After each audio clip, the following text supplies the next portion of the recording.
Trinitarian Apologists, Jehovah's Witnesses, and Psalm 102, 25 through 27, Hebrews 1, 10 through 12.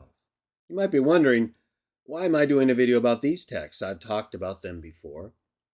I have at least 2 videos in my Bible in the Trinity and Conflict series, part 8 and 9, linked below, along with several other videos where I discuss the subject of creation in the Bible, the role of the Father, the Son, the Spirit in creation in the Bible, and where I talk about pretty much every single text, including the ones I just mentioned as the title, part of the title of this video. But I wanted to do a more concise, briefer, and to-the-point video addressing Dr. James White in his continued misrepresentation of Hebrews 1, 10 through 12, and Psalm 102, 25 through 27. Dr. White has a habit of ignoring refutations of his false doctrine, as we've seen in numerous texts, of course. John 10, John 8, John 1, Titus 2. Every text they bring up, we have addressed and refuted them. But that doesn't seem to prevent them from repeating the exact same terrible arguments and, in many cases, like you're going to see in a moment, false equations that are misleading people. Dr. White has recently done a video to try to bring the light of God's word to Jehovah's Witnesses, in which he repeats the exact same already refuted arguments involving Psalm 102 and Hebrews 1 and John 12 and Isaiah 6, Isaiah 53, of course. It's so incredible that I'm going to separate my responses into 2 videos. This one is about Psalm 102, 25 through 27 and Hebrews 1, 10 through 12. The next one will be about John 12, 41 and Isaiah 6 and Isaiah 53. 2 texts again. I not only refuted Dr. White in public debate over and in subsequent written arguments. Totally refuted him. No response to my last arguments and presentation, exposing his misuse of the Septuagint, exposing his failure and ongoing refusal to recognize the glory that Isaiah saw in Isaiah 53 that he spoke about in John 12. That's not what he's doing in Isaiah 6, Dr. White.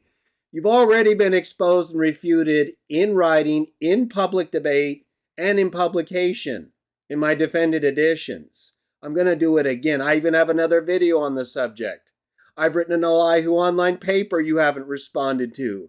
I mean, in terms of you, Dr. White, and others in your position, Trinitarian apologists, you guys are so far behind, it's a joke, right? It's like ridiculous to even have to point out to you the things you have not considered or responded to while you continue to promote the exact same positions that are totally destroyed. Yeah, you may not think they're destroyed. Where's your refutation? Where's your response? It's non-existent, okay? So you can believe whatever you want about Psalm 102 and Hebrews 1 and John 12 and Isaiah 6, Isaiah 53. Those arguments are done. You have been totally defeated in our debate, in publication, my defended editions, in my Elihu online papers, and in my videos on this channel. You have not addressed any of it. So you can continue to ignore it all if you want. That's fine. But you're just lying to everybody, and it's kind of embarrassing. At least try to respond to what I've actually presented, please. You can start with this video on Psalm 102, 25 through 27, and Hebrews 1, 10 through 12. Okay, we'll make it easier on you, Dr. White. You don't have to do so much catch-up work. I'm sure you're a busy guy. Too busy, obviously, to note a critical, textual difference, several in fact, in your discussion of these texts. So let's not fail where you did, okay? So we can actually try to enlighten people with all the information which you did not disclose. And the way that you presented the argument is, of course, dishonest, as I'm going to show. It always has been. You've done this many times. Trinitarians do it all the time because people like you keep lying to them and deceiving them, teaching them literally how to lie using the Bible. That's despicable. That's Sam Shamoon level, your former associate who you promoted for years. No big surprise there when it comes to how we see your handling of these texts. I'll say this, though. You're a lot better person, no question.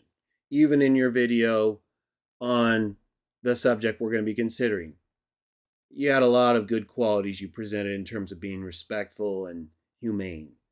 That's not the issue, Dr. White. The issue is, as it has always been with you, you ignore refutations of your points and you repeat the same things. I guess it's like a mental exercise just to convince yourself that you still believe that stuff. You actually need to take the time, Dr. White, and respond. Greg Stafford said I didn't respond to this. Here's what he said. Here's my response. If you're not going to do that and you're just going to keep lying to everyone, your credibility is gone.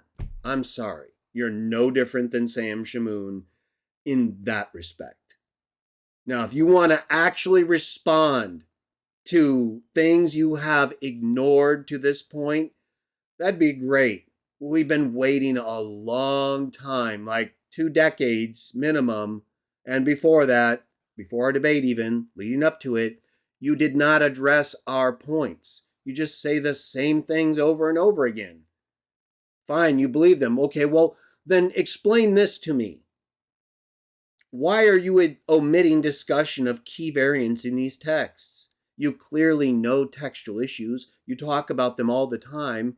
You even talk about them later in the video we're going to watch when it comes to John 12 and the Septuagint reading of Isaiah. So what happened with Psalm 102 and Hebrews 1? Let me show you what happened. First, let's go ahead and bring up Dr. White and listen to what he has to say about this issue, and then I will respond. I'm going to do the same thing in this video, which I'll link below. He also talks about me, misreferences my group as the Christian Witnesses of Yah. Apparently, Dr. White has a problem with anglicized words. He'll sit there and use Jesus all the time. And yet not one single first century Christian, Jew or Greek, Dr. White, ever said Jesus. You know why, Dr. White? It's an anglicized name. It's an anglicized name, Dr. White. That's why your name as James wasn't pronounced the same way as the James of the Bible in his day. It's an anglicized form of that name, like Jesus versus Jesus, which also wasn't really how they pronounced his name, certainly not in Hebrew. Dr. White makes some really outrageous claims on a lot of stuff. He really hates the name Jehovah, says it's not even possible. And then he promotes Yahweh in this video I'm going to show you, which is not possible, right? Literally, he does the opposite. Whereas Jehovah is an anglicized form, so no one even says it's how they pronounced it, right? He actually thinks they did pronounce it Yahweh when there's no evidence whatsoever in any of the theophoric elements involving the divine name in the Bible that support that final pronunciation. None of the best Greek phonetic evidence from ancient times all the way into Christian times supports that pronunciation. And yet here we have Dr. White championing it and then condemning anglicized forms of names that he otherwise uses, right? So we have a lot of really strange behavior going on as usual with the apologetic nuts. And Dr. White he's a long-standing nut, okay? He's a nice guy, more professional and polished, right? He's not totally out of control, but he goes way back in terms of the just catastrophic presentation of false doctrine.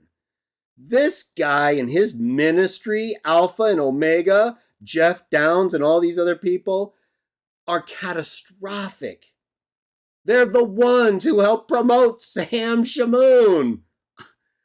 And this false doctrine, right? These terrible arguments. It's unbelievable. So I'm going to have to start taking a closer look at the ministry of Dr. White and others, because they're deceiving people, right? They're not even adjusting their arguments to reflect some kind of elevated learning from our debates, my books, writings, none of it. It's like they just blacked out during all of it, right? And reset and just like, what? What? Did something happen? Was there an argument? No? Okay, Trinity. I'm not kidding. That's how bad this is, okay? Let me show you what I'm talking about. It's so pathetic, right? I mean, I really am not that interested in doing this kind of video discussion anymore. But I'm not going to let someone like Dr. White continue to misinform people, mislead people, and mischaracterize me, my group, or what the Bible teaches when he's the one promoting false doctrine.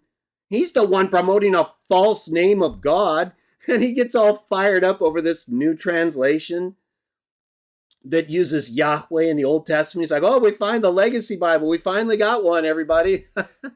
Well, first of all, what took you so long? And secondly, no, Yahweh has been known for a long, long time, Dr. White, to not even be close, except for the first part of the name.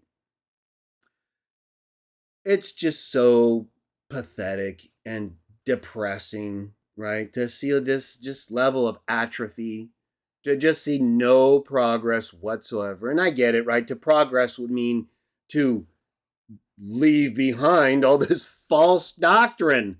They're not going to do that, everybody. There's too much at stake for them. Maybe some can give it all up. Can Dr. White? I don't know. I don't really care. I'm not interested in that stuff. He's misleading people.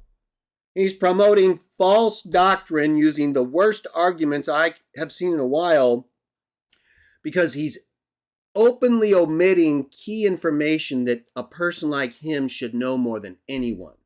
So it's especially ridiculous, right? It'd be one thing if he was someone who didn't really know some of the textual details, but he does, okay? And that's what's really disconcerting here. I'm sure he might think he's trying to help. He's not. He's promoting false doctrine, and he's been doing it a long, long time, okay? There is no reason to think of Dr. White as anything but a false teacher and liar. You may be a nice guy. Great, you're a nice false teacher and liar, Dr. White. Join the governing body. We got plenty of them. You might fit right in with them. You and their false doctrine. All right, let's bring up Dr. White and get this text issue over with. This is incredible, everybody. Anytime this issue of Trinitarianism and Jehovah's Witnesses, or any non-Trinitarian, but he addresses Jehovah's Witnesses directly here. So that's why I'm making it specific to them. It's a bonus for you Watchtower people. Although I've already discussed this, right? But it's, again, when I see this kind of deception, and that's what I believe we have here. I don't think Dr. White is a fully dishonest person like Sam. Well, I don't know if Sam's totally dishonest, demonic, but either way, Dr. White is a false teacher. Right? He's no different from the scribes and Pharisees of the Bible, who are liars and false teachers, no matter how good they may have otherwise done.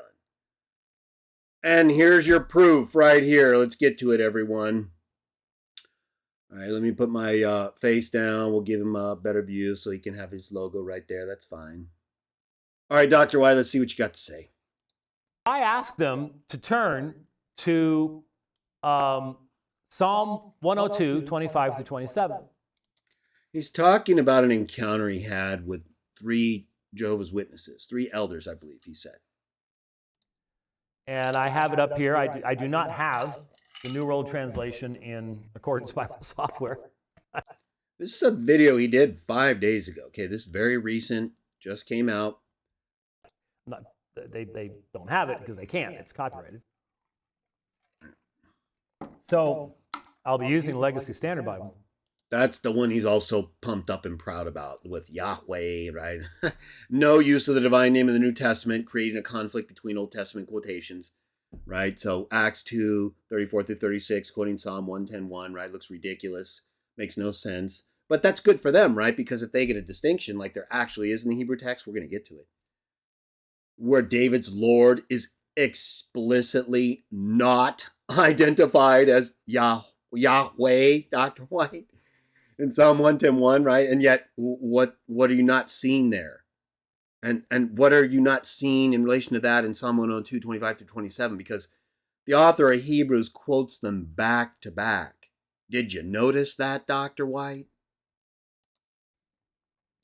But you can see here, now, what's important is I'll scroll back here a little bit, and here in verse 22, when the peoples are gathered together and the kingdoms to serve Yahweh. So there's the Tetragrammaton, Yahweh. And so here is, that'll be Jehovah in the New World Translation of the Holy Scriptures. And so we're talking about Yahweh here. And verse 25, of old you founded the earth. This is Yahweh being addressed. And then, okay, so you notice what he's using, right? You can see he's got a software program. I believe he said it was A Concordance. He's got the English on the left. He's got the Masoretic or Hebrew text in the middle. It looks like, I don't know if it's a Masoretic text, but it looks like it. So it's a little blurry. Yeah, it looks like a Masoretic text. And then he's got the Greek Septuagint on the right. Okay? And he's pointing out key aspects of the psalm to try to identify who it's talking about. the heavens, the work of your hands, even they will perish, but you will remain. And all of them will wear out like a garment. Like clothing, you will change them, they will be changed, but you are the same, and years will not come to an end. And so I asked them to read. Let me just, I'm trying to let his stuff show as best as possible. Read Psalm 102, 25 to 27. And I asked them, who's being addressed? They look up, Jehovah.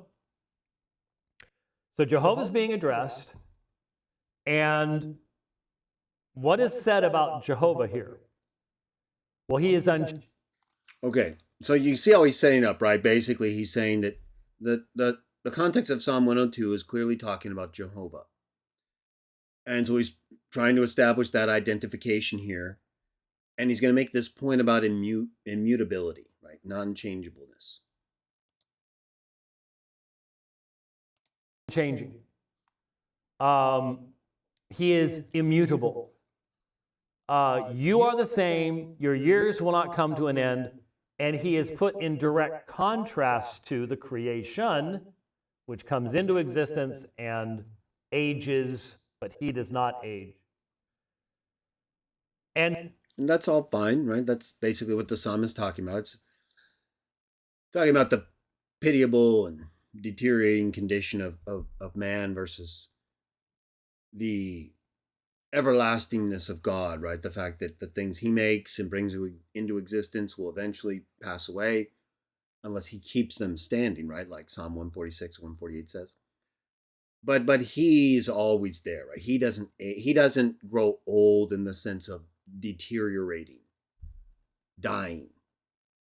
And so I say, so would you agree with me that only Jehovah is unchanging? Because do you agree with that? Only Jehovah is unchanging? I mean, I guess it depends on what you mean, right? Because according to the Bible, I mean, he does things. I mean, if you're just talking about him not changing in terms of his nature, right? He's always a spirit. He's always almighty, right? Those things never change. That's not true of Jesus, though. okay, he definitely changes, even according to Trinitarians, right? He takes on a whole human nature. So he becomes more than he was before. So what are you talking about making a comparison here between God and Jesus in terms of being immutable? I think this is really a terrible way for a Trinitarian to approach this. I think Trinitarians, you'd be a lot more successful with non-Trinitarians if you just approach this text from the perspective of saying, look, Psalm 102, 25 through 27 is speaking about Jehovah, right? Jehovah, God. And in Hebrews 1, 10 through 12, the author quotes it and applies it to Jesus. So right there, you have an identification between Jesus and Jehovah. Right? That's your best argument, Trinitarians. Okay, forget about a lot of this stuff Dr. White is saying. I just don't think so. This whole immutable thing, I don't see how that doesn't work against you.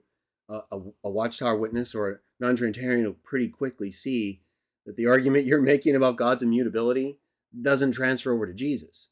Yeah, I know that you're going to say that the same psalm is applied to him, but what you and Dr. White absolutely fail to recognize, in addition to the textual points I'm going to mention, is that in Hebrews 1, every single one of those texts from the time after which he is brought to the right hand of God, right, talks about how God made all things through him, charactered him into existence, and then he gave his life, very similar to Philippians 2, and was raised to the right hand, became better than the angels, right?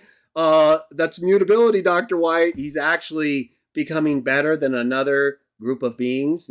So he wasn't better than them before. And it says to the extent that he's got a better name than them. It doesn't say he has a better nature. He got a better name, just like Philippians 2 says. That's why he's better than them. They're all spirits. I've explained this before. I don't know why Trinitarians just collapse over the Bible's presentation of God as a spirit. John 4:24. Jesus is a spirit. 1 Corinthians 15:45. And the angels as spirits. Hebrews 1:13, 14. Quoting the Psalms. So, again, we have Dr. White here setting up this identification, right? He's going to take you, Jehovah's Witnesses, you Watchtower people and non-Trinitarians. He's going to have you read from your New World Translation. He's going to have you read Psalm 102, and he's going to say, okay, who's it talking about in verses 25 through 27? Who's Psalm 102 talking about here?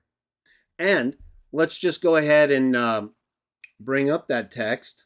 We'll come back to Dr. White in a moment.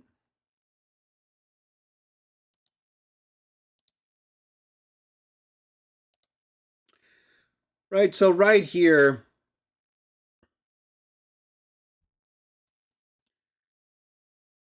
let's, if you look in the Psalm, I'll bring up, well, I'll go ahead and start in the first verse.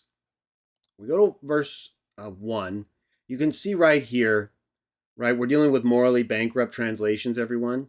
I got Hebrews 1 over on the far right there. So over here on the far left, you've got the New International Version of Psalm 102:1, right? And here you've got all capitals, Lord, morally bankrupt representation of the divine name right there, right? So you've got the divine name used in verse 1. And then if we go, it's not used again right away. We get to verse 8. To me, verse 8 seems a little messianic. Right? So we start out referencing Jehovah, Jehovah. And then, of course, as Psalms do, different people are discussed. In verse 8, this seems somewhat messianic to me. All day long my enemies taunt me. Those who rail against me use my name as a curse. Right? And then in verse 12, we're in Psalm 102. In verse 12, we get once again the divine name, right? Morally bankrupt representation of the New International Version and others is all capitals, Lord. It's the divine name, though. The Hebrew text actually says, Atah, Yahovah. You, Jehovah. So again, not Lord. There's no use of Lord for God in Psalm 102. Not even in the Hebrew. I'm going to show you, right? This is where it gets really, this is where the deception of Dr. White and others is obvious, right? You're going to see. But right here, once again, we get the divine name. And this is not what's used in verse 25, right? See, in Hebrews 1:10, it says you at the beginning, O Lord, right? That's not what verse 25 says in the Hebrew. It not only doesn't use Lord,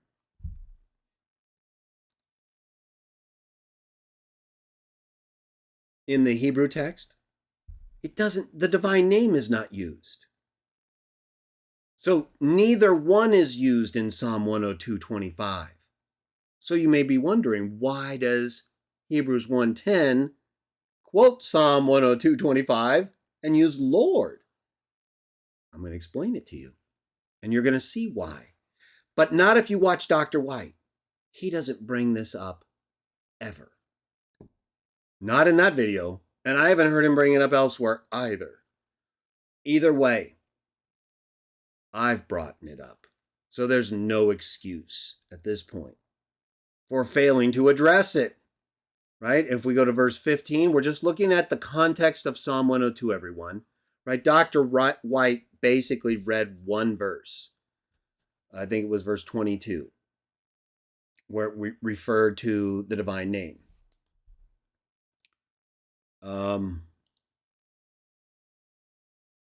Or verse 20. There's a little bit of a numbering issue, right? Like NWT has an extra verse number to some of the other translations. So there's some of the texts are a little bit off on at least one verse. So keep that in mind if you're looking for a reference I give, and we'll check one or two verses before or after, and probably you'll find it. Right, so verse 15, we once again get a use of the divine name. Then in verse 16, right, we're leading up to verse 25. We once again get the divine name used. And then in verse 19, we actually get Yah, right? The two-letter form of the divine name, Yod He. Then in verse 20, verse 20 or 21, you get the full form of the divine name again. And then in verse 24, now we're dealing with the Hebrew text, okay? This is what the Hebrew text of Psalm 102 presents. All these uses of the divine name, four-letter form and two-letter form. No use of Lord for God. Then in verse 24, the Hebrew text uses the word for God, El. That's not used in the Septuagint. Dr. White didn't mention that either. Then in verse 25, Hebrew text, look at that. In the beginning you laid the foundations of the earth. Now compare that with the quotation in Hebrews 1:10, right here on the right. In the beginning, Lord, you laid the foundations of the earth. And that's what the Greek says. But that's not what the Septuagint says. In the Septuagint, also in verse 24, in the Hebrew text, look what it says. Do not take me away, my God. Right? New International Version. So I said, do not take me away, my God. Right? Making it clear who he's talking to, right? In the Septuagint, those words aren't used. It doesn't identify God as the one they're speaking to. That's why Dr. White took you to the prior verses. Either he just forgot that God was being addressed here in verse 24, 23, 24, or he realized and didn't tell you that the Septuagint doesn't use God there. It doesn't identify God as the one they're speaking to there. Just like the Hebrew text doesn't use Lord from the quotation in Hebrews 1:10. Why is this happening, you might wonder, right? Because the psalm is being applied to a different subject. The Lord, the very Lord that the author of Hebrews goes on to identify in his very next quotation from Psalm 110:1. And in Psalm 110:1, like I talk about in my discussion of this text in my other videos in the Bible and Trinitarian Conflict series, it explicitly identifies David's Lord, right? Just like in Hebrews 1:10, Trinitarians, Dr. White, Lord. There's no use of the divine name in Psalm 102:25, Dr. White. That's why you had to jump earlier in the context to try to make that connection. But even though we agree that it is Jehovah, Jehovah being talked about, that doesn't make any difference. Who's being talked about in Psalm 45? Solomon. Oh, well, guess what? Hebrews 1:8-9 quotes texts from Psalm 45 about Solomon and applies them to Jesus in Hebrews 1. Right before, like immediately before, quoting two texts or a couple texts from Psalm 102 about someone else. Why is Dr. White or any Trinitarian unable to understand that just because a psalm is talking about someone overall, you can't take messianic text from it? It's literally done all the time, not just Psalm 45, by the way, Dr. White. Have you ever read Psalm 2 about David? Well, guess what? That's quoted in Hebrews 1 as well and elsewhere and applied to Jesus. Is Jesus David, Dr. White? Is Jesus Solomon from Psalm 45? Is Jesus mankind from Psalm 8 that's quoted in Hebrews 2 and applied to him? It's really unbelievable, right? That they just fall apart and forget all of their learning and apologetic principles or hermeneutics or whatever they want to call it. They just totally abandon them when they can't use them to promote their false doctrine, right, everyone? So we have Dr. White quoting Psalm 102 and going through this extended presentation of the Hebrew to try to tell us it's talking about Yahweh, his name for God, when we already know that Psalm 102 is talking about Jehovah, Dr. White. Just like Psalm 45 is talking about Solomon, or Psalm 2 talking about David. That does not make your point, Dr. White. Why would you ever think that? Is that where we've come to? That you don't understand how texts are applied messianically from one section of Scripture about someone totally different? Really unbelievable and incredible that you would fail to see how it falls right in line with other uses of psalm texts messianically that have nothing originally to do with the Messiah. However, in this case, Dr. White and other Trinitarian apologists, you've not only failed there, you don't even understand what the author of Hebrews has done. And whether the Septuagint was, we don't have Septuagint Greek text dated to earlier than the New Testament, the letter of Hebrews documents we have. So whether or not the Septuagint of Psalm 102, 25 through 27 was ultimately affected by the New Testament, the fact is, the Dead Sea Scrolls that we have of Psalm 102 don't use Lord. And the Masoretic text doesn't use Lord. The Dead Sea Scrolls, Psalms 102 text, don't use the divine name in verse 25, Dr. White. Neither does the Masoretic text. Why does the author of Hebrews then? Anyone?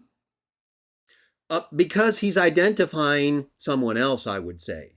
Because he's making it clear, not only by adding the word Lord here, that's not in Psalm 102:25 of the Septuagint, in a context that doesn't use my God in the preceding verse, like in the Hebrew, it's totally different.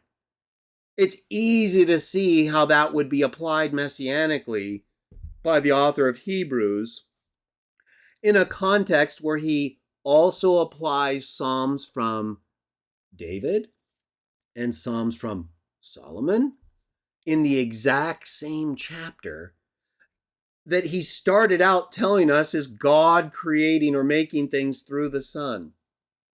And the Son was charactered into existence. Every use of the word, there is no exception. There's no such thing as a copy that retains the age of the original or the imprinting device. That's just a big lie you Trinitarians throw in there to make stuff up again, right? It's not biblical. That's why you had to have homoousios brought into the Council of Nicaea for you by a pagan emperor, because you're not following the Bible. You don't even seem to know what the Bible is telling you. You just read a whole psalm, Dr. White? Is that? Yeah, it is. Let's go back to Dr. White. Really unfortunate to see him totally collapsing on really all of the main points, right? Essentially, like at the bare minimum level of interpretation. He's like, well, who's this talking about? Okay, so then they quote just a couple parts of this whole psalm and apply it to someone else. Must be the same person. Yeah, Jesus must be David then. Jesus must be Solomon. Jesus is mankind. Jesus is Jehovah, Yahweh, Trinity. No, actually, none of those things are true, Dr. White. Because he is the creator of all things. He is eternal. He did not have He's talking about Yahweh from Psalm 102 in the Hebrew. a beginning, will not have an end. Remember, he's dealing with the Hebrew mainly right now. So you agree with me that Jehovah is immutable. He's unchanging. Yes, we would agree with that. I don't actually think most Jehovah's Witnesses would agree with you on that, Dr. White. Well, maybe about Jehovah. I mean, they might argue with you in terms of whether he can change his mind, like when he's talking to Moses and he says he's going to wipe out all the Israelites and Moses softens his face. So depending on how you would see that in terms of change and how they would see that, I don't know that they would just immediately agree with you on immutability in that way. But maybe essentially, if you were just talking about his essential nature and eternal being, probably they would agree on that. Okay. So now keep that text in mind and turn with me to Hebrews chapter 1. Okay, so again, remember Dr. Whitey, he's taking, in my opinion, I didn't bring him up here. He's taking, in my opinion, like the worst path to this. Trinitarians, I'm doing you a favor here. I would, again, you guys, there's no hope for you guys, but I don't know why you would take this immutability path. That's so easy to counter in terms of Jesus and the differences between him and the Father. But if that's what you want to do, go for it. Anyway, I'm going to be focusing on this issue of the textual differences and how it is that Jesus can be messianically, how he can have Psalm 102, 25 through 27 applied to him in the same way that Psalms from other Psalms about other people are applied to him without identifying him as them. It's real. I've done it before and it's real simple. The problem is Trinitarians do not understand the role of Jesus in creation. They always refer to him as the active creator. Even in Colossians 1, where the passive form of the verb for katizo is used. They always view it as active when they talk about it. And yet I've shown, 1 Peter 3:22, you can have a passive form of verb like hypotasso. Same with katizo, where something is being done by someone else to other things for someone. Exactly like with Jesus, right? I've done whole videos on Colossians 1. We've talked about it numerous times. But the problem is they just don't understand. Right? They don't understand Proverbs 8. They don't recognize that wisdom was active with the Father in creation. That does not violate any text in the Psalms or elsewhere.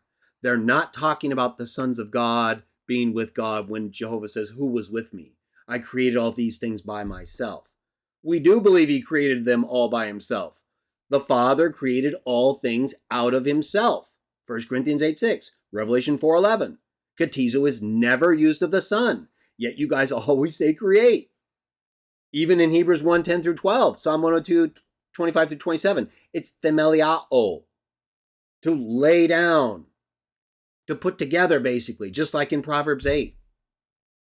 The very things that it's talking about in Job 38, 7, that the other sons of God were there witnessing as they happened. Again, you can look at the videos below. The Trinitarians just totally misinterpret those texts. They don't interpret the texts that deal with Jesus' role in creation properly. They know that the Father's the only one out of whom all things are. And so just like I discussed recently with Genesis 4, Adam is said to have been the one who conceived Cain and Eve. And yet Eve is said to be the mother of every living thing in Genesis 4. But she's clearly not the mother of Adam or herself. And yet she was made from Adam, just like the firstborn Son of God was out of the Father, only begotten, directly from him. And everything else was made in and through him, just like with Eve. That doesn't change her from being the mother of everything living, because the Bible assumes that we already know where she and Adam came from. Just like with Jesus in Colossians 1. Trinitarians just totally ignore and fail to interpret the Bible in light of itself. They're just looking at it in light of later doctrine, everybody. That's all they care about. Or look at Hebrews 3:4. It says, every house is constructed by someone, but he that constructed all things, Trinitarians, is God. He uses the same verb in both instances, kataskuazo. So, is a person who builds a house God, Trinitarians? No. No, it means God's responsible because he's the one out of whom all things are, right? Just because others are actually doing the same type of things that it says only or that God does, doesn't make us God or anyone God. Let's look at John 5:19, right? Let's look at a quick text here and just show everybody real quickly how this works, because Trinitarians at times really don't understand certain basic texts that make these kinds of discussions easier to understand, right? John 5:19, Jesus makes it very plain there, right? He says, therefore, in answer, Jesus wanted to say, I truly say to you, the Son cannot do a single thing of his own initiative. Does a single thing mean nothing? Trinitarians can't do a single thing, right? So that means he can't do anything, but only what he beholds the Father doing. For whatever things that one does, these things the Son also does in like manner. So once everything comes out of the Father shows him how to put it together. It literally says that right here, that there's a temporal distinction between God doing something and Jesus. Jesus has to watch the Father first, Trinitarians. And then it says like manner, hamoios, it's not even the same. Trinitarians never discuss this stuff with people, everybody. They just make these wholesale identifications in like Trinity, right? Well, who's Psalm 102 talking about? Yahweh. Well, part of it's quoted in Hebrews 1, 10 through 12. Trinity. No, Dr. White, it's like what happens everywhere else. Psalm 2, Psalm 8, Psalm 45. They're talking about specific individuals too, and parts of what is said about them are applied to Jesus. Do you not understand that? Have you never learned that? I find that hard to believe. Unless you think Jesus is David, Jesus is Solomon, Jesus is mankind. It gets so ridiculous talking to you people sometimes. But we got to deal with false doctrine. Now, I realize sometimes there's nerves involved and things like that. But this one especially, it's important that you cover all your bases. He's trying to talk to the Trinitarians to tell them, look, you got to kind of, so Watchtower people try to understand, right? Basically, the way they're going to come at you, and they have, this is not really new, but it might be new for people that are just hearing it. They're just going to take you to Psalm 102 in your NWT. And that's based on the Masoretic text. So you're going to read Psalm 102 in a Hebrew translation.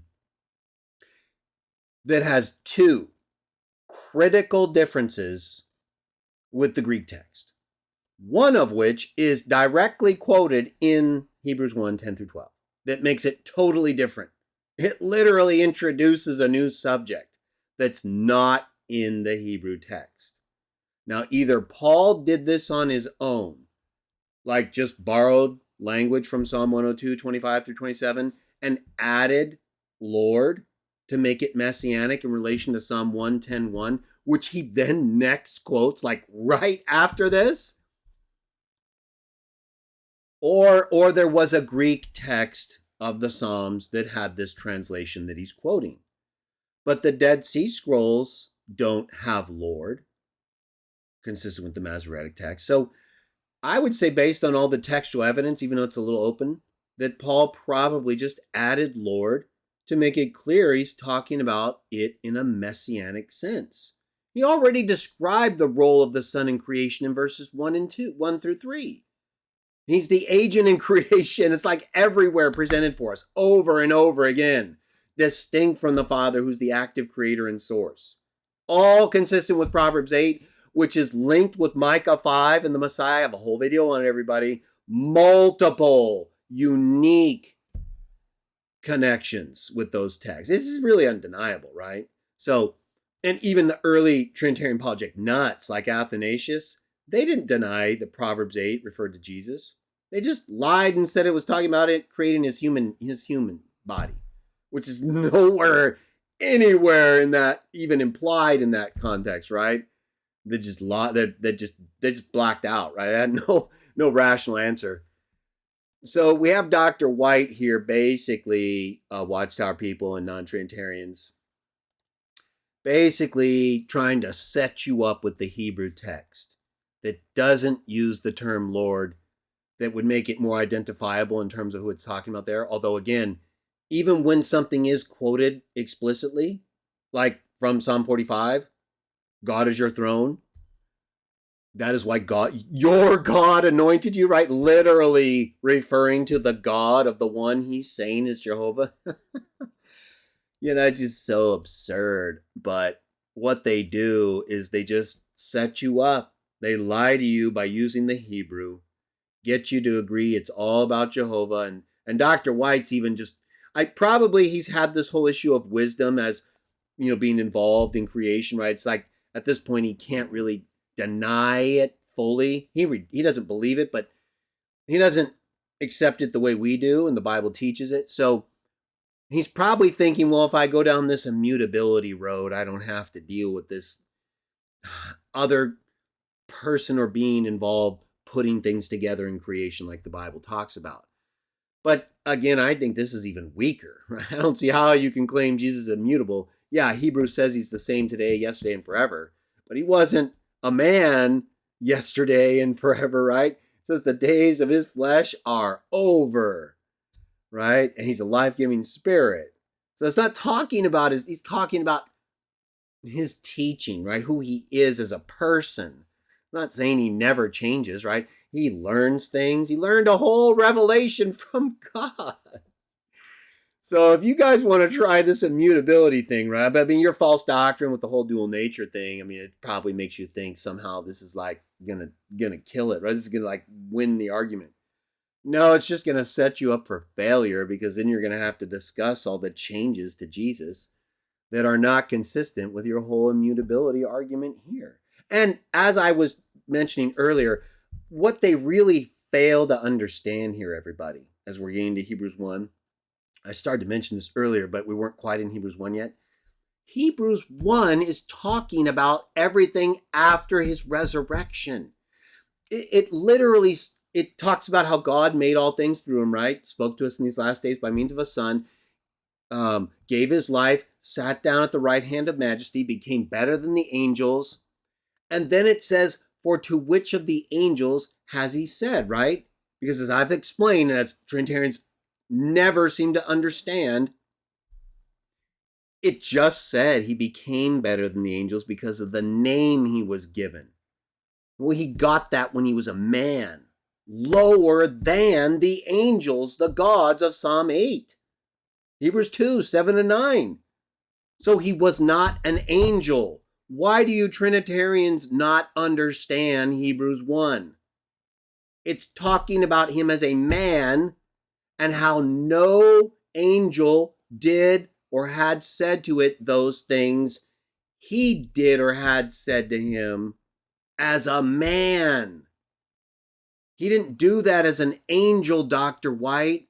He became lower than the angels. So what are you talking about?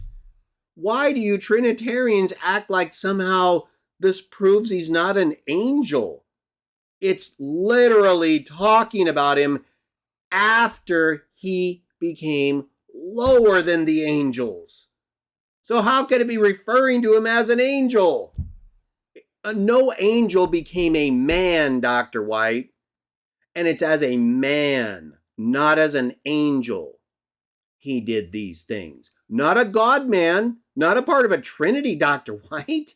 The Bible doesn't say that.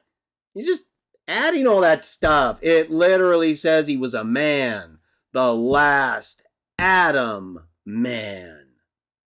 You guys are the ones that lie about what he was, claiming he was a God-man, knew all things and didn't know all things at the same time in one center of consciousness. No, that's psychologically and biblically impossible. You're just making it up again, blaspheming the nature of the Christ.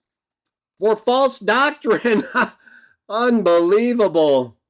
Anyway, Hebrews 1 is applying Psalm 102, 25 through 27 to Jesus since his resurrection, Dr. White. It's talking about after he died, I became dead and now I live forever and ever. Revelation 1, 17 through 18. How is that not a change? How is that not mutability? God can't die, Dr. White. Habakkuk 1:12. Sorry, no Trinity. Jesus died. Doesn't say his human nature died and another nature lived on. It says he died. It says he gave his spirit to God. Father, into your hands I entrust my spirit. All spirits return to the God who gave it. What are you guys not understanding? Is it your false doctrine again? Okay, well, that at least explains it. Because you're not getting this from the Bible, that's for sure.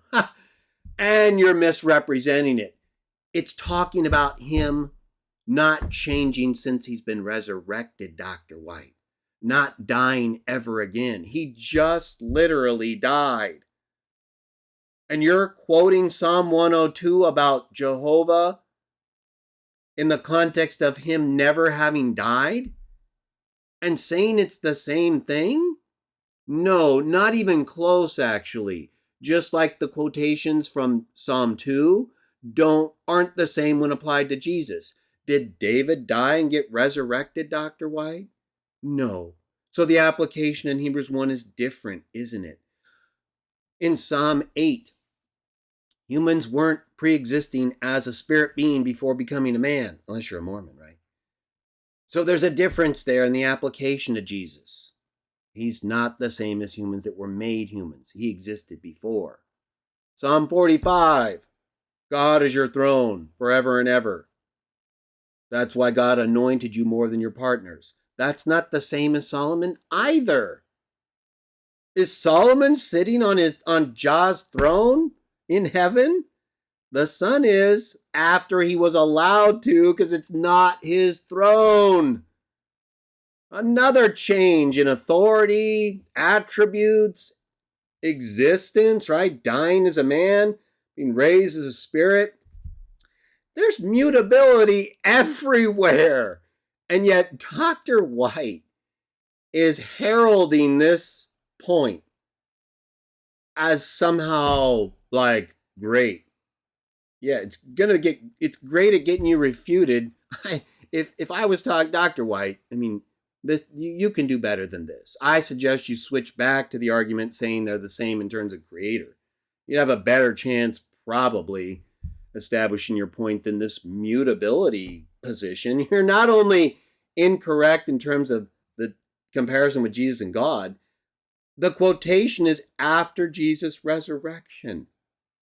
So it's not even existentially the same context as Psalm 102. And yet he's acting like there's this immutability of eternality in both. So you don't have to go back and try to fix things up later on.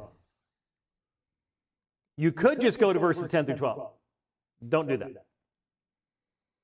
I might skip a couple points here, if it's not significant, because we don't need all this little filler training stuff, right? I want you to see that he absolutely ignores the key difference in the text of Hebrews 1, 10 through 12, and Psalm 102, 25 through 27. Lord. There is no use of Lord. There is no use of the divine name in Psalm 102, 25. It's added by Paul, the author of Hebrews, or in a Septuagint manuscript they were quoting that's different from the Dead Sea Scrolls that were in existence at that time, and the Masoretic text that came later. But you need to point this out, Dr. White. You can't just totally ignore it and act like they're the same. They're not. With the oil of gladness above your companions in such a way that they are setting these things in place. That's much more effective in the long run. So I go back to verse 8, because verse 8 begins, but of the Son, he says, your throne, O God, is forever and ever, and the scepter of uprightness is the scepter of your kingdom. You have loved righteousness.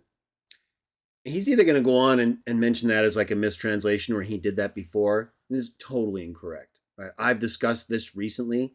I've written about it, but I've done a video on it in my translation issues where I talk about the context in the Greek and how there are very clear parallels with the Hebrew and the Greek and how it's translated similarly in the context to how you see it in NWT.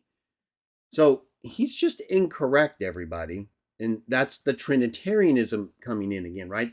They want Jesus to be God so badly, they just don't really do the proper grammatical study. They pretend to, but it's all just to support false doctrine. So this is actually a mistranslation right here. It's not based on the best available evidence. That I can tell you. And Dr. White has not responded to my translation issues video or anything I've done in writing that I'm aware of. So let's see what else he has to say about this. Hated lawlessness, therefore God, your God, has anointed you. God, your God, Dr. White, the God of you. God doesn't have a God. Your God has a God. So it's not God. God does not. He's the God of gods. Do a search for that phrase. It's all throughout the Psalms. I think in Deuteronomy 2, Dr. White. So total refutation of the Trinity in verse 9. With the oil of gladness above your companions. Now, the New World Translation will not say your throne, O God. It'll say God is your throne. Now, that's a prejudicial translation on their part. How does he know that? Why can't the New World Translation just be basing it on the information that other translations that read similarly based it on? He could just say some translations are consistent with the NWT and some are not. It can go either way. That would have been kind of fair, right? Instead, he's got to be negative. He knows you can translate it differently. He doesn't get into any of the details or discuss it. He just makes this negative comment without any facts to support it. Don't worry about it. Don't worry about it. It's a perversion. Sorry, I think I... Letter to serve background time, so I won't go ahead and pop these up, but I did take pictures earlier today, and I could pull. Speaking to the Son. And you have the quotation through verse 9, and then verse 10 says, and... Okay, now this is the key part, right? This is the key part. Let's see if Dr. White mentions the key difference between the Hebrew and Greek text of Psalm 102, 25 through 26, and Hebrews 1, 10 through 12. And then the quotes pick up again. Now, the New World Translation does this acceptably. it has the and then the quotes pick up. And I've already taken a lot of background time, so I won't go ahead and pop these up, but I did take pictures earlier today, and I could pull them up, but the NWT will help you here. He goes on to talk about how it has cross references and things you can use, right? This is not new to us, Dr. White. We're well aware this is a quotation from Psalm 102. Now, maybe in some way, some new witnesses might not be aware of that, but we don't hide, neither in the Watchtower nor as a Christian witness of Jah, have we ever hid this connection. We just don't agree with the significance because you're misrepresenting the text. You're literally representing it as an identification between Jesus in Hebrews 1 and Jehovah in Psalm 102. You totally ignore Hebrews 1's use of text from other Psalms in the preceding material that do the exact same thing without identifying Jesus as any of the subjects in those Psalms. For some reason, you're not able to see that in the Psalms, it can be about one subject, and verses can be quoted from that Psalm and applied to another subject. I don't know why you don't see that when it literally happens several times before our subject text.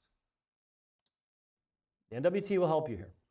Okay, so he goes on, he says basically it's going to give you a reference, it's going to show you this is a quote, right? Like some Watchtower person might dispute that or something. But we don't need to hear everything. Superior to the angels, 5 through 14. He's talking about the heading, right? Like, we already know, Dr. White. We know that Jesus is superior to the angels, Dr. White. Do you know that we believe he's an archangel, Dr. White? So wouldn't an archangel be superior to the angels? Why is this such a surprise to you? And it's not even talking about him as the archangel in Hebrews 1. It's talking about him as a man. Not even as an angel. Just a man, like the last, that was Adam an angel, Dr. White? No, he was a man, right? Were humans in Psalm 8 created as men, right? Yeah, that's what he was. And then he died and was raised up to God's right hand, Hebrews 1, 4 and 5. After he was at God's right hand, Acts says he received the promised Holy Spirit. He received all authority in heaven and on earth. He received authority to sit on his Father's throne. So we're not getting any of the kind of contextual support for the interpretation Dr. White is putting forward, and he's absolutely going to ignore the key text, right? So, but this whole idea that we somehow have a problem with Psalm 102 and Hebrews 1 and the application of it, part of it from Psalm 102 to Jesus, is ridiculous. He's not addressing the issue. He's just hoping to get a really ignorant witness who's never seen this before. And the shock value, right, of seeing what seems to be an application of something applied to God to Jesus, which wouldn't in itself be unusual, just like it's not unusual for things from other people to apply to him and not identify them as the same.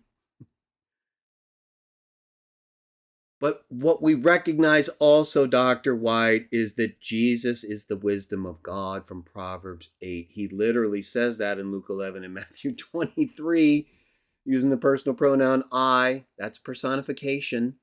Right? That's an individually existing being embodying an attribute.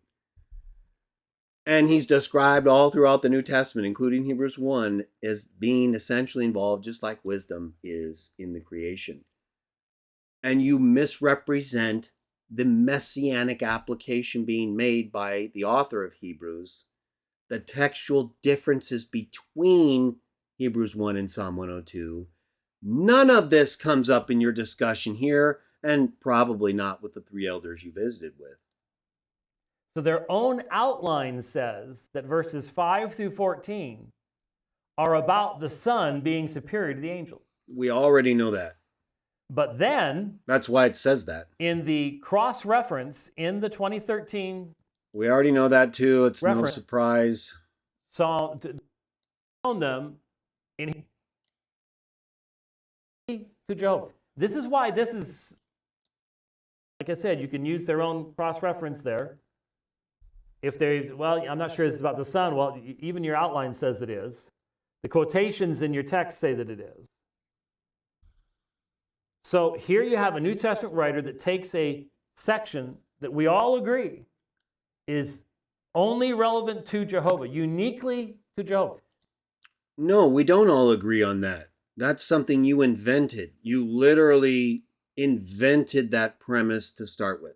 That we all agree that there's this immutability inherent in these texts that regardless of context is attributed to both subjects. False. Hebrews 1 is applying those texts to Jesus after he died, Dr. White. Do you agree with that? Do you not agree that it's talking about literally the things that were said to the Son that are different from the angels, all of which happened as a man and after he was resurrected? Okay. Well, then it's hard to understand why you think there would be a problem applying texts that speak about never dying, like in Psalm 102, 25 through 27, to someone who, after dying, do you see the problem, Dr. White? Jehovah never dies. You literally agreed with that. And yet you're trying to tell us someone who died is Jehovah. You're contradicting yourself. You're contradicting the Bible. Habakkuk 1:12. God doesn't die. Jehovah doesn't die, Dr. White. That's the whole point of Psalm 102. Dr. White, you are misapplying the quotation to Jesus as if it somehow applies to him apart from only after his resurrection, which itself is a mutable event. It's so incredible how twisted this understanding and argument is, right? I'm not even that worried about Watchtower non-Trinitarians falling victim to it because, again, it's so easy to show that Jesus died. He became a man, right? He literally emptied himself of one nature and took on another nature. Became the last Adam, not the last God Adam, Dr. White. That's mutability. It's just, you guys just don't accept the Bible. So you just lie to yourselves and say it's not mutability. Yeah, it is. It's very clear and we can see it and you can't. It's as simple as that. So you've created a straw man that every application of Psalm 102, 25 through 27 means the subject is immutable eternally. That's not what is happening in Hebrews 1 clearly, because it's not even applied to him until after he was resurrected. It's really unbelievable the kind of misidentification that's at work here, right? Because Dr. White thinks he's got something that's not there and that is so easy to show is not an attribute of Jesus. And that's not what Hebrews is proving, right? The very fact that it is only applicable to him after his resurrection shows that's not what is being discussed, because the resurrection itself is an act of mutability. God doesn't die, Dr. White. No need to resurrect him. This is why this is so strong. There are well-meaning Christians that will find texts about Jesus being king, and then they'll find texts about Yahweh being king and say, see, Jesus is Yahweh. The problem is then you can find texts about David being king or Solomon being king. Well, that's true. Earlier today. Let's just see. I don't speaking think... to the Son. Okay, so, I watched this whole thing, and I skipped over little parts there just to try to save us a little time and not have a lot of filler stuff. But he doesn't anywhere. Okay, you can watch this video, link below. I'm going to do a refutation of the second part on John 12 and Isaiah 6. Nowhere in this presentation, everybody, does Dr. White point out the textual differences that make it very clear. Either the author of Hebrews is applying language from a psalm to Jesus without identifying him as the subject of the psalm very clearly, right?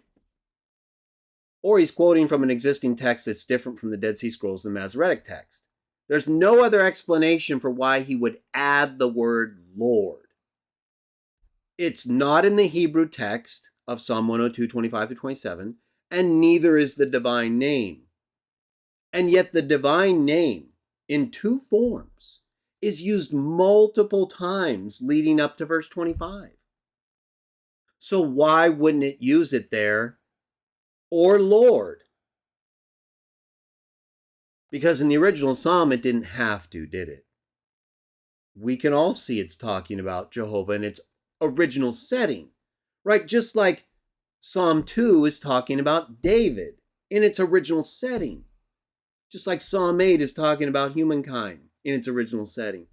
Just like Psalm 45 talking about Solomon, Dr. White, in its original setting. There's no problem with a psalm being about one subject and parts of that psalm being applied to a totally different subject.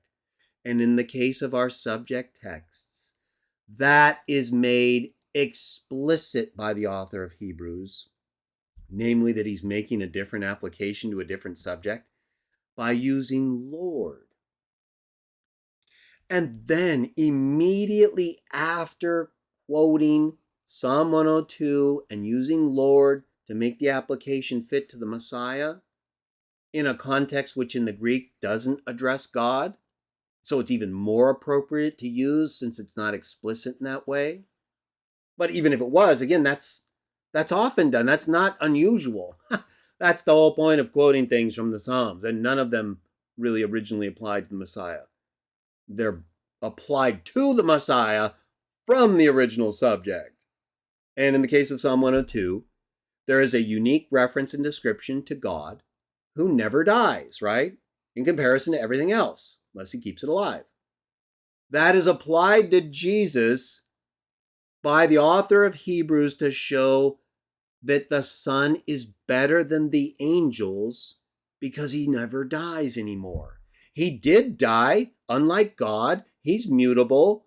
But now, Dr. White, now that he's been resurrected to the right hand of power, Hebrews 1:4, he has become better than the angels, inherited a better name, inherited a better position, never dies, just like us, Dr. White.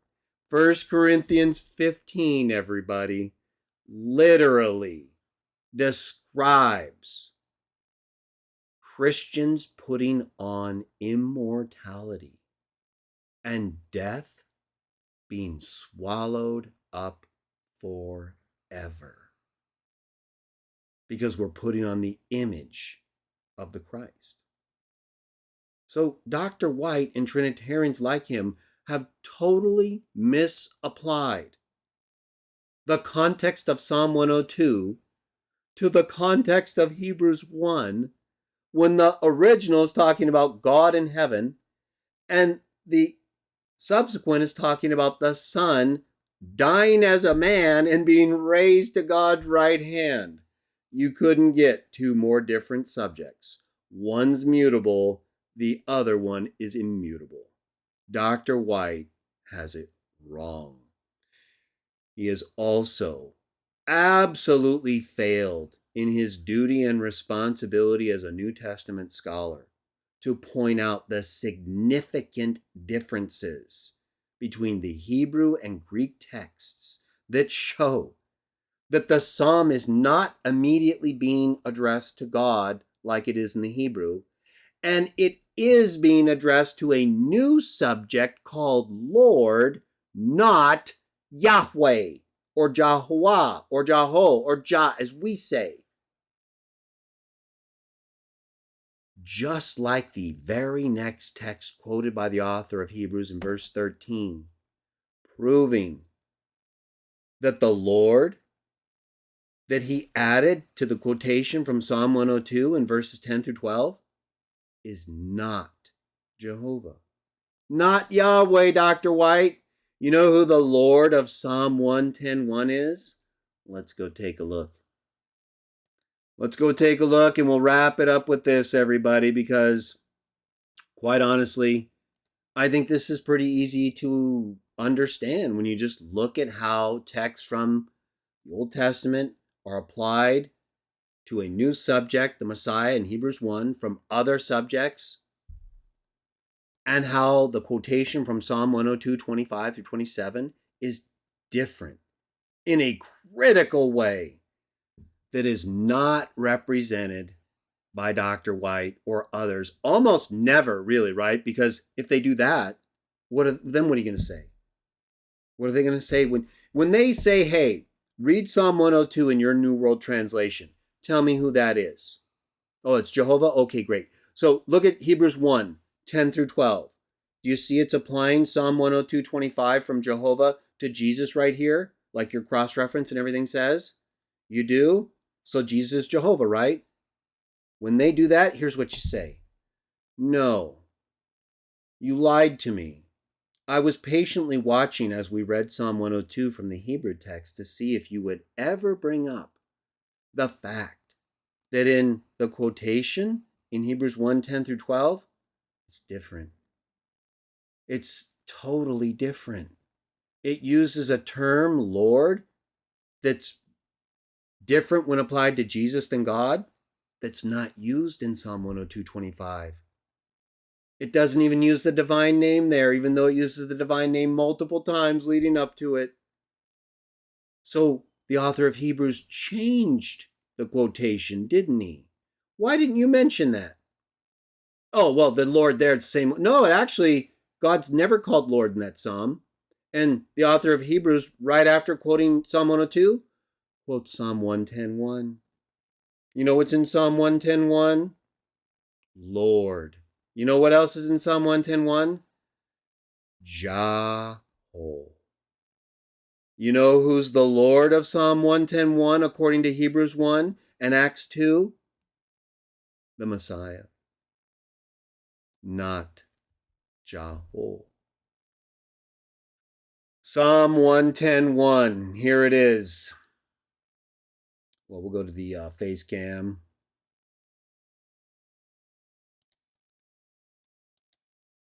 The Lord, right? Morally bankrupt representation in the NIV right there. So would Yahweh, right? It's totally incorrect form of the name.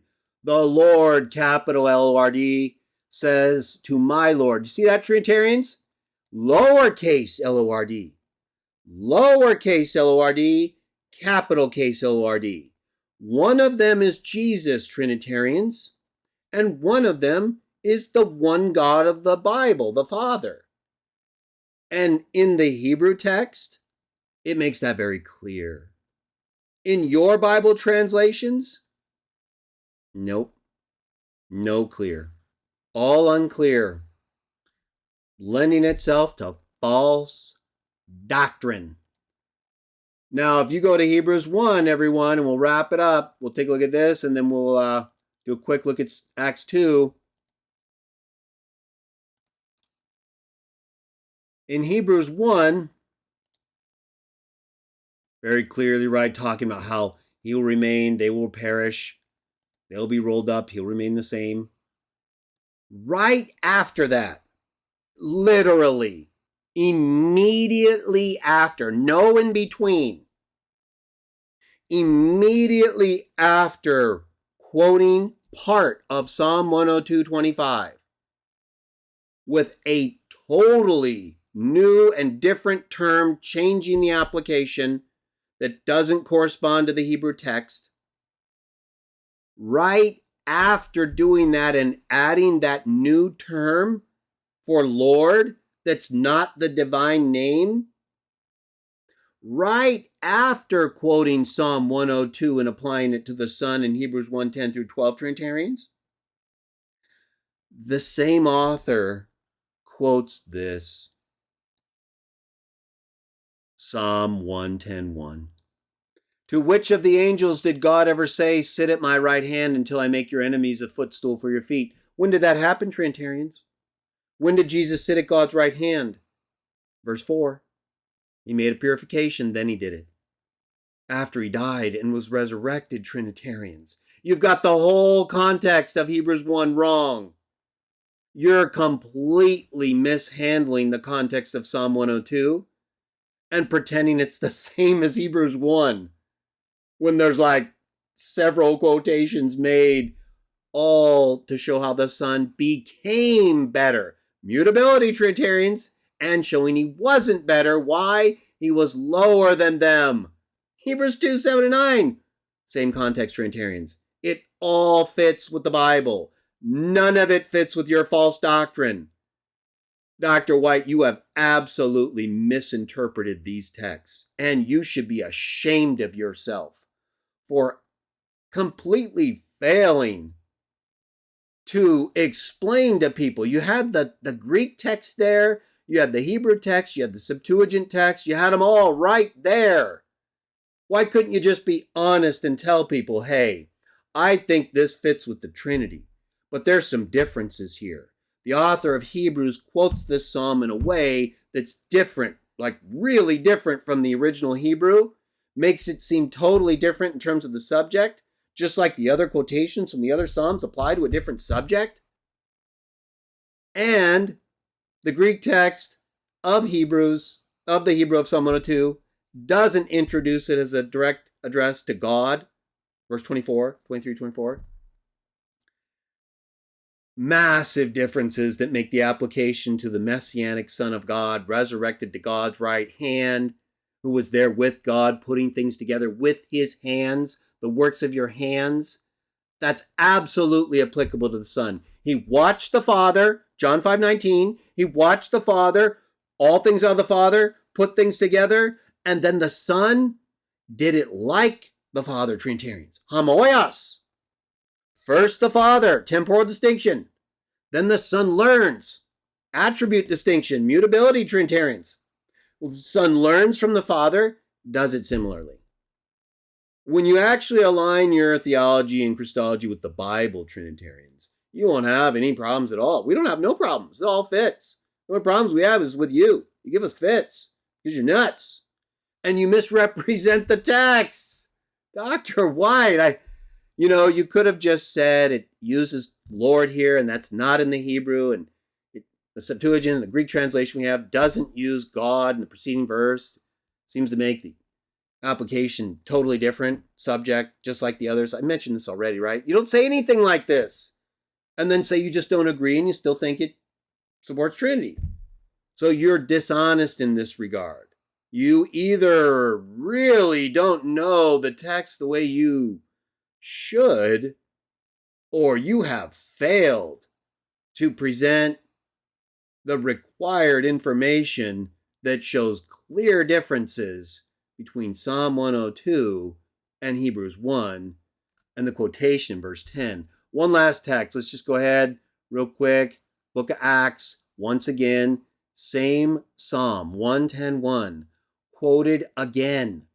Same word, Lord, not the divine name, used again for the Son.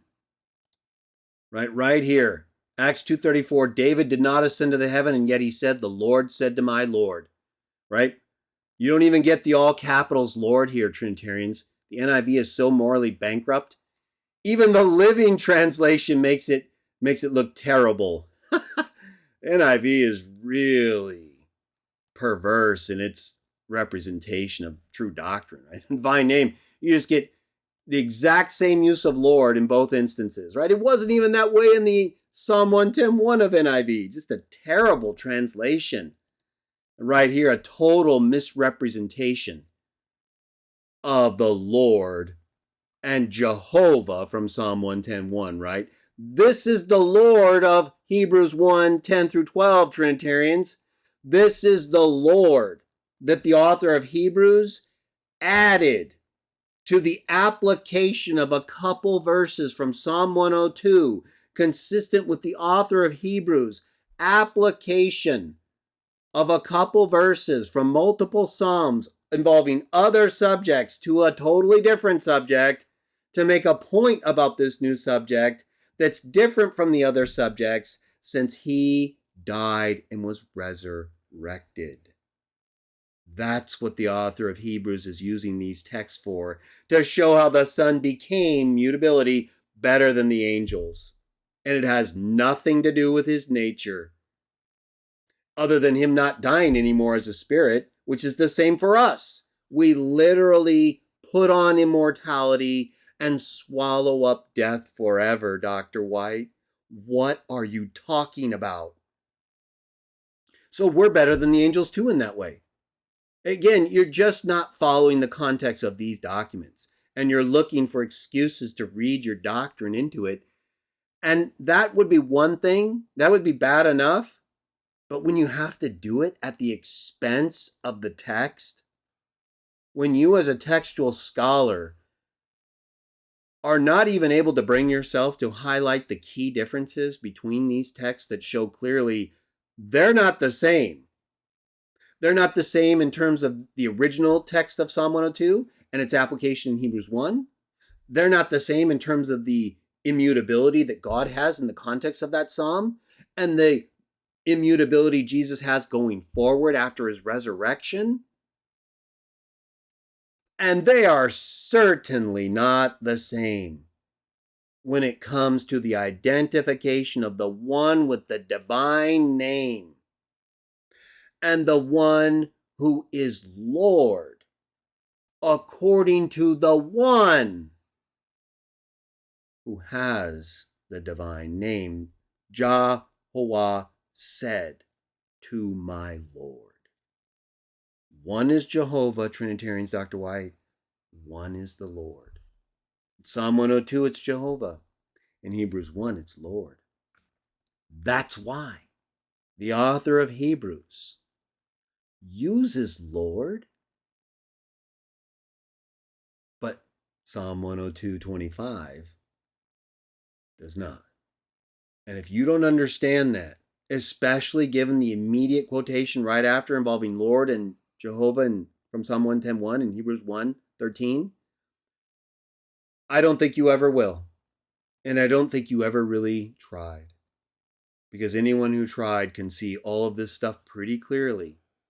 But when you're blinded by false doctrine, you don't see any of the truth about God and his Son clearly. And that's why you keep making the same mistakes over and over again.